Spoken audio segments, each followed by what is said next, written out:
In this module, we are thinking again about how our contemporaries translate the Great War for audiences today. We started our semester with Pat Barker's novel Regeneration, a story written in the late 1990s about a war that at that time was 70 years or so in the past. This module's film, They Shall Not Grow Old, was made about 100 years after the events it recounts. The film was directed by Peter Jackson, a New Zealand director who you may know from The Lord of the Rings. Jackson's grandfather had been a British soldier in the Great War, and so when the 1418 Now Project and the Imperial War Museum were looking for a director to make a documentary using IWM footage from the Great War, they asked him. What Jackson and his team had available was around 100 hours of archival film footage, plus around 600 hours of archival audio recordings, mostly made in the 1970s, in which former Great War soldiers remembered their time in the trenches. The archival footage was captured during the war itself, mainly by newsreel producers, but with some footage captured as part of the Somme battlefield film that you watched a clip of during Module 1. The title of the film references a line from Lawrence Binyon's poem, For the Fallen, which in the original poem reads, "They shall grow not old, as we that are left grow old. Age shall not weary them, nor the years condemn. At the going down of the sun and in the morning, we will remember them." This stanza is traditionally read as part of Remembrance Day ceremonies in the UK and in all Commonwealth countries. It's worth thinking about the sentiment of this stanza within the poem. We will be reading the whole poem later as part of our Remembering the Great War module, but feel free to look up the poem now to have the whole context. I would characterize the poem as operating very much in the heroic tradition of war poetry, a tradition that many of the Great War poets were at pains to reject. The particular stanza that became part of the Remembrance Day activities is less jingoistic, perhaps, and more elegiac, with its promise to remember the fallen soldiers each day at sunrise and sunset. Jackson says of the film that he wanted to be agnostic about the war, just letting the soldiers speak for themselves. One thing we need to remember as we watch the film is that several layers of selection are present, but the film is designed so that we don't think about that. Let's break down some of the layers. First, film cameras in 1914 to 1918 were bulky and could hold only a small amount of film at a time.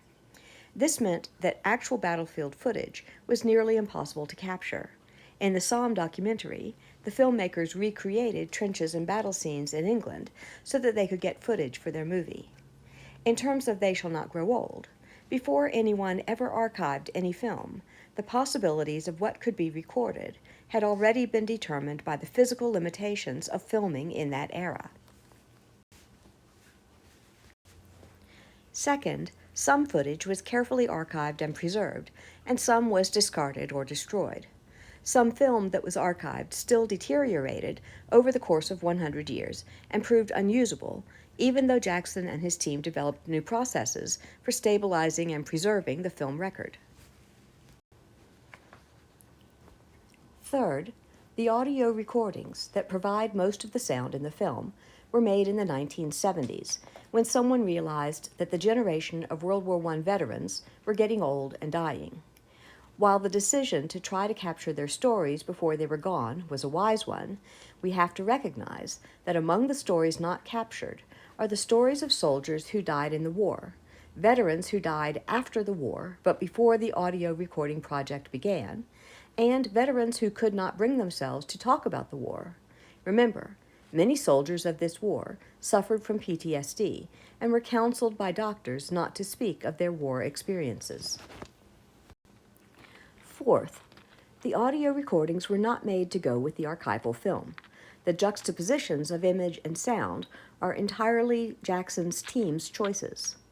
Fifth, Jackson has chosen to tell a roughly chronological story of the war, but he also chose not to speak of any particular battles. So if you were to go to the IWM archives and listen to the 600 hours of recording, you would hear soldiers referring to things that happened in particular battles or at particular times in the war. None of that is part of this film by Jackson's choice. Sixth, this is a film that is meant to tell a contemporary audience something about the war. It uses all the devices filmmakers have at their disposal, including original music written for the film, in order to move audiences to particular emotional reactions. Seventh, one thing Jackson explicitly wanted to do was to make the people who fought this war in the distant past seem like people we could know and talk to. He therefore made some choices to make the archival film seem contemporary to us. One way he did this is by playing back the film at a modern crank speed instead of the crank speed of the Great War period, which was during the early days of film.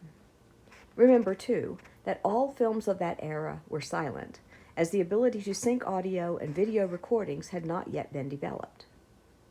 He also colorized some segments of the film so that the black and white archival footage would seem more modern. Putting the voiceovers in the film also creates impressions about the video footage that may not be accurate. And finally, Jackson had lip readers try to discern what the soldiers in the archival footage were saying, and then had voice actors read the lines so they could be added to create the impression of sound movies. Even the opening and closing music of the film shows you something about the choices Jackson made in this film. The opening whistled melody is a song called Hanging on the Old Barbed Wire. It is a very cheerful tune that soldiers would sing as they marched into and out of the trenches. Here are the words. If you want to find the general, I know where he is. I know where he is. I know where he is. If you want to find the general, I know where he is. He's pinning another medal on his chest.